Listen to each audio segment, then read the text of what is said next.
nunca sofreu com testes unitários no seu projeto front-end, provavelmente vai sofrer no futuro próximo. Eu mesma já deixei de configurar testes nos meus projetos pela configuração ser um pouco chata demais. E a verdade é que as ferramentas mais populares na nossa comunidade hoje, como por exemplo o Jest e o Jasmine, exigem uma configuração um pouco extensa e às vezes podem acabar dando um overhead no nosso projeto ou deixando os testes verbosos demais. No vídeo de hoje eu vou te apresentar uma alternativa para essas ferramentas, que vai te ajudar a escrever testes unitários de forma mais rápida e objetiva.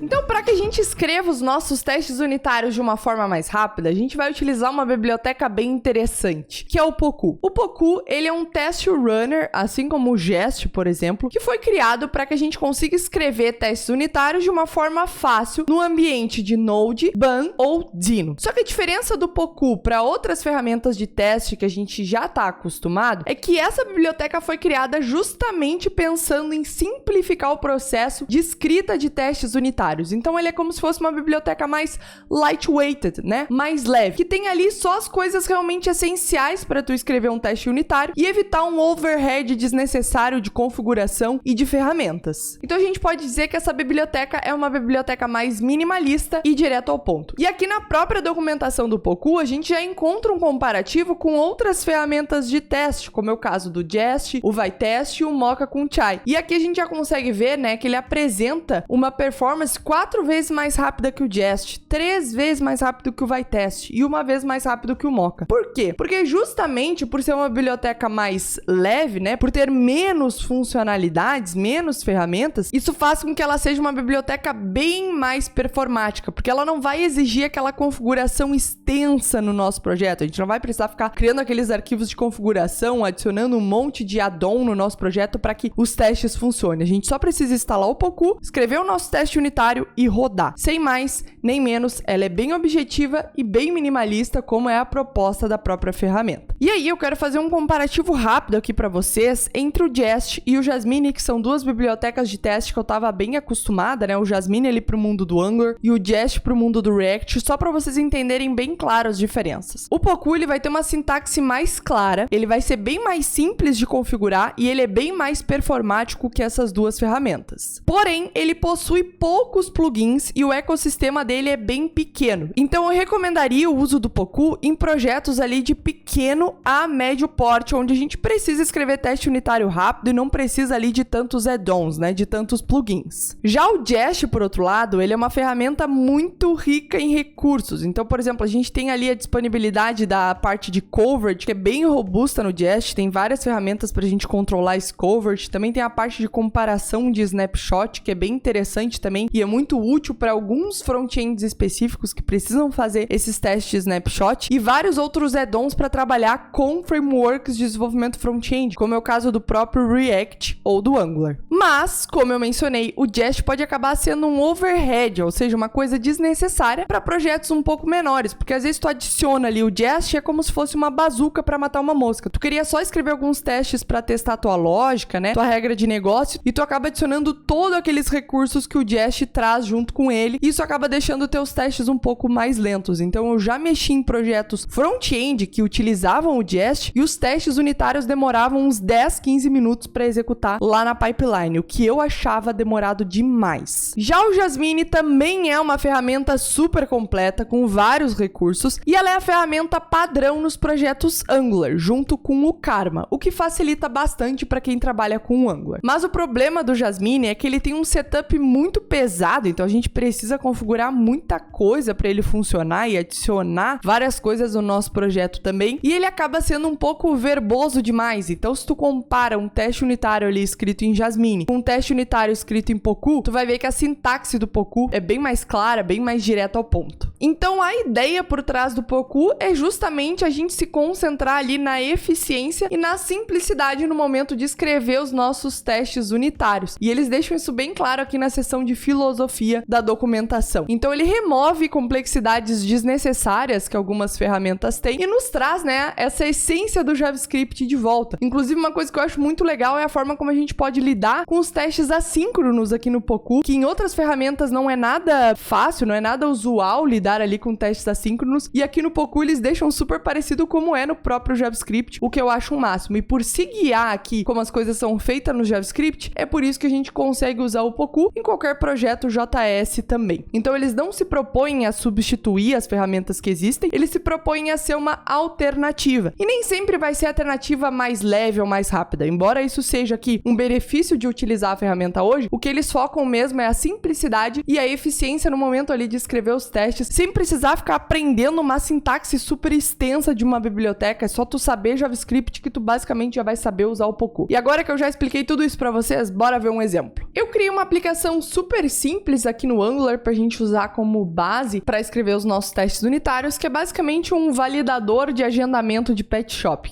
Você coloca aqui a espécie do animal, coloca a data e ele diz se está permitido fazer o agendamento datosa para esse animal. E para quem for membro do canal, eu deixei o código-fonte dessa aplicação aqui na aba dos membros, certo? Aqui na nossa aba comunidade do YouTube, vocês conseguem acessar o código-fonte e o material extra que eu preparei para esse vídeo. E se você quiser virar um membro aqui do canal, além de você ter acesso a esses materiais exclusivos, você também vai ter acesso a uma série de vídeos e lives exclusivas para os membros. São mais de 80 horas de conteúdo que a gente tem aqui para os membros do canal. E você também vai apoiar o nosso objetivo, que é democratizar o acesso ao conhecimento de programação. Então a gente tem esses conteúdos exclusivos aqui para os membros, né, como uma forma de retribuir o apoio dos membros ao canal, mas a gente sempre foca no objetivo de democratizar o acesso ao conhecimento. Então todos os cursos que eu faço, os tutoriais, etc, são todos abertos, todos gratuitos, e a gente divulga sempre aqui no canal. E eu tô sempre criando materiais gratuitos para a nossa comunidade. E você vai poder fazer parte dessa causa por apenas R$ 4,99. Então, para quem quiser fazer parte da nossa comunidade de membros, aqui embaixo tem o botãozinho Seja Membro, você pode ter todos os detalhes por ali. E bora continuar aqui o nosso vídeo. Então, para que a gente consiga utilizar o Poku aqui no nosso projeto, a única coisa que a gente precisa fazer é literalmente instalar a biblioteca. Então, vocês vão vir aqui no terminal e dar um npm install Poku e pronto, ele já vai estar instalado e disponível para que a gente escreva nossos testes unitários. E aí, para isso, a gente vai escrever alguns testes unitários aqui para o meu appointment service. Esse meu appointment service é como se fosse um service que simule uma chamada para o back-end, mas ele não faz chamada nenhuma, tá? Ele é só uma série aqui de if e elses para saber se tá permitido ou não que aquele animal, né, que aquela espécie faça o agendamento aqui na pet shop. E aí eu tenho um caso específico, né, uma condição específica para jacaré e uma condição específica aqui para capivara. Se não, eu retorno sempre true, independente da espécie. E aí a gente vai escrever os testes unitários para esse carinha aqui. Para começar a escrita dos nossos testes unitários, a gente vai fazer os imports aqui das funções que a gente vai utilizar lá do Poku. A primeira delas é a função teste, que a gente vai utilizar para declarar um novo teste unitário, né, um novo bloco de testes. Vamos importar a função assert, que é para fazer as asserções se o resultado deu o resultado esperado, né, o que a gente estava esperando que acontecesse, e a função before it, que, como o próprio nome diz, é uma função que a gente consegue utilizar para executar algum comando, né, ou criar algum objeto, fazer algum fetch, qualquer coisa que seja, antes da execução de cada teste unitário. E a gente vai importar isso aqui do Poku. É só isso que a gente precisa? Sim, é só isso que a gente precisa. Agora a gente vai focar em escrever os nossos testes. Então, eu vou importar aqui o meu appointment service, né, porque eu vou precisar utilizar ele para fazer as verificações. E aí eu vou fazer a configuração aqui do meu before it. E esse nosso before it, basicamente, vai receber aqui uma função de callback que vai ser acionada antes de cada teste unitário. E o que a gente vai fazer aqui? Bom, a gente vai declarar aqui que a nossa variável service recebe um new appointment service, ou seja, cria uma nova instância ali do nosso serviço. E para isso eu vou declarar essa variável service aqui por fora, né? Por fora do before it. Dessa maneira ela vai ser acessível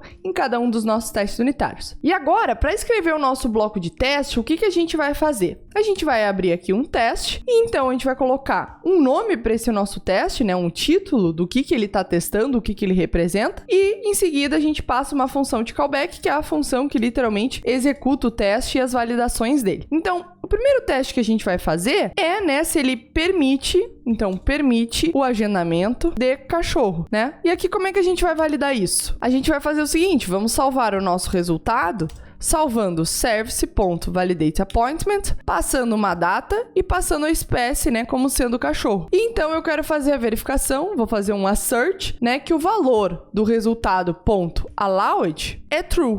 Só que aqui ele tá dando um erro, ó. Vocês conseguem ver que ele tá me dizendo que a propriedade allowed não existe no tipo promise. Por quê? Porque esse meu service aqui, ele imita, né, uma chamada pro back-end. Então, ele me retorna uma promise. Para que eu consiga extrair o resultado dessa promise, o que eu tenho que fazer? Cara, JavaScript. Então, eu tenho que usar aqui o await. Só que para eu conseguir usar o await, a função na qual esse await está dentro tem que ser assíncrona. Então, é só colocar o async aqui na frente. Pronto. Dessa maneira, super simples, eu já consigo fazer a configuração aqui de um teste assíncrono, certo? Obviamente, se esse teste aqui fosse para produção, eu não ia ficar chamando a minha API de verdade, né? Eu ia ter que criar aqui algum mock, alguma coisa. Mas, no meu caso, como esse meu service, ele tem regra de negócio e eu quero testar essas regras de negócio aqui, né? Essa lógica, aí eu posso chamar o service verdadeiro. Agora, se fosse um service que só acionasse o back-end, fizesse uma chamada assíncrona, talvez não fizesse tanto sentido aqui esse teste, né? Mas, por muitas vezes, a gente precisa fazer algum teste assíncrono. Então, ter essa possibilidade aqui já é uma mão na roda, né? Aqui na nossa vida de front-ender.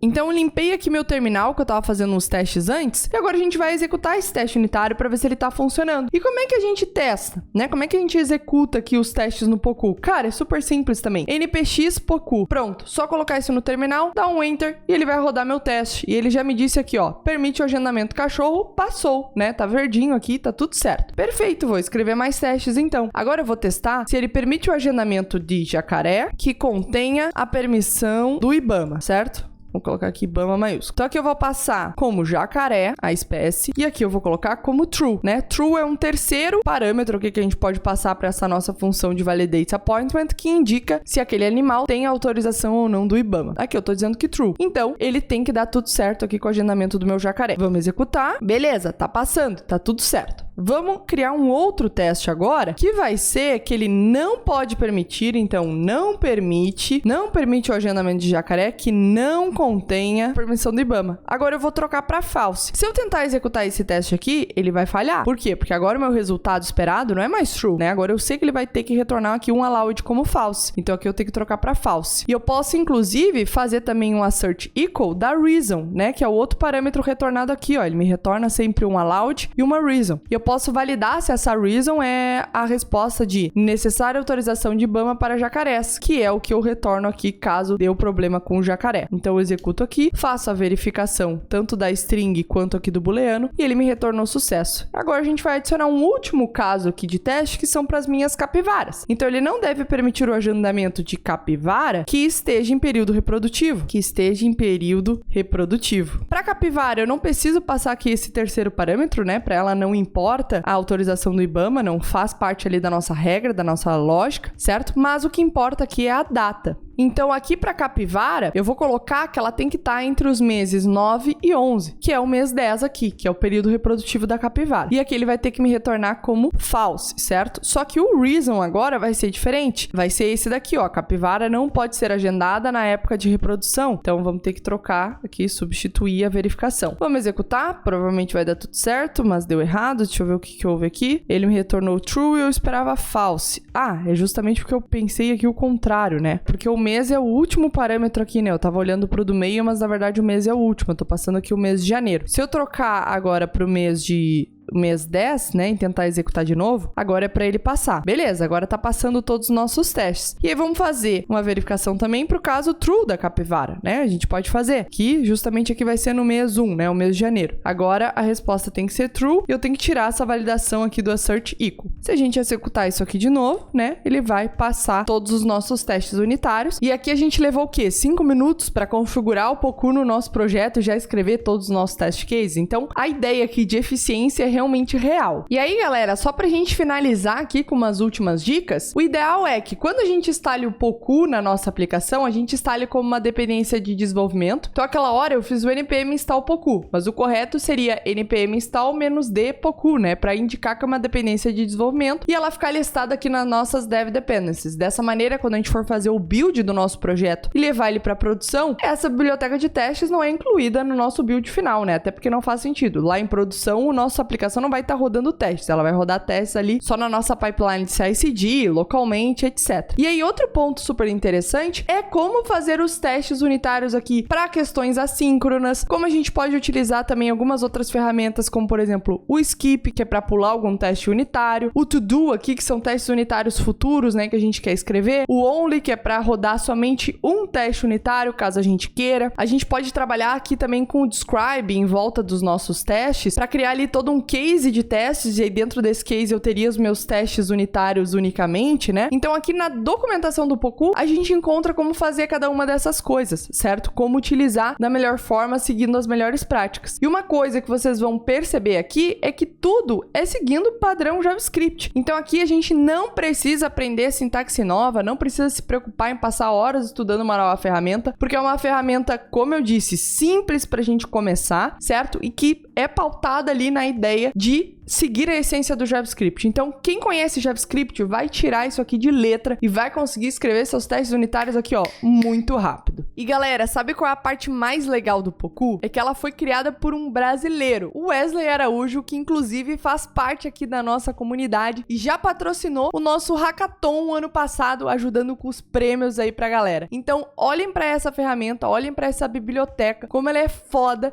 e sintam orgulho dela ter sido criada por um brasileiro. O Wesley é um super contribuidor da comunidade open source, já contribuiu para vários projetos famosos e desenvolveu aí o Poku de maneira open source e gratuita para nossa comunidade. E aqui na própria home do Poku a gente já consegue ver o lema dele, né? O Poku is and always be free and open source. Então a gente realmente tem que dar palmas para pessoas como Wesley que criam essas ferramentas para nossa comunidade e apreciar o trabalho dele, né? Que foi um trabalho super foda, e aqui no GitHub dele vocês vão encontrar todos os outros projetos que ele já contribuiu, as ferramentas que ele já criou. Inclusive o portfólio dele é muito da hora e é open source também. Ele criou lá, né, o portfólio dele com a página de links, com os projetos, com o blog. É muito legal e é um projeto open source também. Meus agradecimentos especiais ao Wesley por ele acompanhar aqui nossa comunidade, é realmente uma honra. E meus parabéns por ter desenvolvido um projeto tão foda quanto esse. É isso, galera. Vejo vocês na próxima live ou no próximo vídeo e vamos ficando por aqui.